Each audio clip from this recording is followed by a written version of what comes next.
Kongamano la 20 la kimataifa la ujasiriamali na maendeleo ya biashara ndogo ndogo linalofanyika katika shule kuu ya biashara ya Chuo Kikuu cha Dar es Salaam limezinduliwa rasmi leo tarehe 15, huku lengo lake likiwa ni kubadilisha biashara kwa maendeleo endelevu.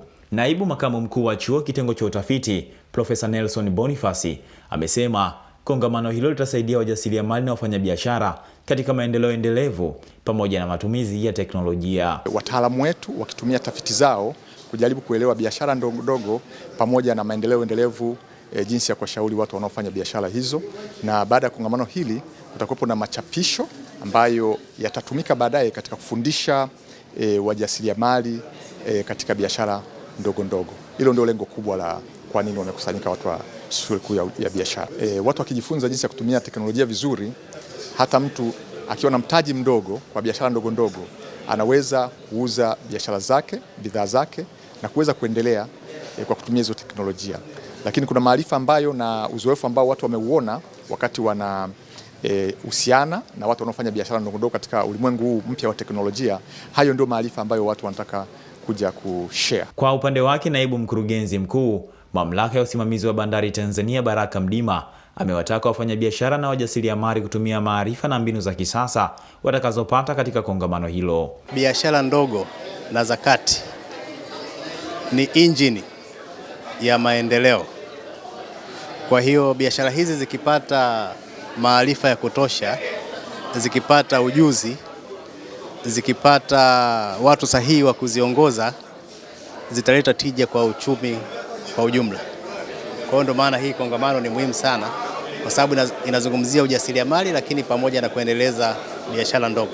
Kwa hiyo ni lazima wafanya biashara ndogo na za kati wajifunze kufanya biashara kwa kisasa, za kisasa na kwa kutumia maarifa. Na maarifa haya yanapatikana kwenye taasisi za elimu kama UDBS ya Chuo Kikuu cha Dar es Salaam. Nao wadau mbalimbali wamesema ujasiriamali ni uhalisia wa maisha, hivyo ni muhimu kuzingatia mafunzo na matumizi ya mitandao ya kijamii ili kuendeleza biashara zao. Iwapo kuna mambo mengi sana kujifunza kutokana na kongamano hili ambalo hasa linalenga katika kuangalia ni vikwazo gani labda pengine au ni namna gani ambavyo wafanyabiashara wadogo na wakati wana nafasi ya kuweza kukuza biashara zao kupitia utaalamu au ujuzi ambao unaweza kupatikana kutokana na hiki ambacho kitaongelewa hapa. Tutakachofanya sisi ni kwamba mara baada ya kongamano hili kutakuwa na maandishi ambayo yataandikwa. Sasa kwa bahati mbaya tunaandika sana kwa kitaaluma zaidi, lakini tunaangalia uwezekano wa kutafuta namna bora nyepesi zaidi ya kuweza kuwasilisha haya yatakayoongelewa hapa kwa namna ambayo itaeleweka zaidi kwa watumiaji au walaji wa taarifa hizi. Entrepreneurship ni sehemu mojawapo ya uhalisia sana, yani kuona ni fursa namna gani zipo katika mazingira tunamoishi na kuzitatua changamoto ambazo tunakumbana nazo kila siku. Mitandao ya kijamii ina nguvu sana kwenye jamii.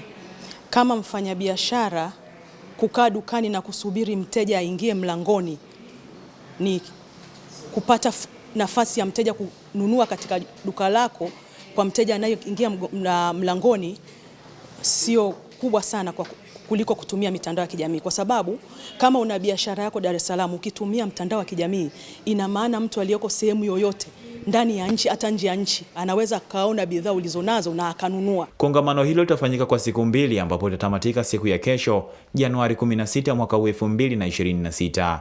Richard Machibia, Mlimani TV, Elimu Kwanza.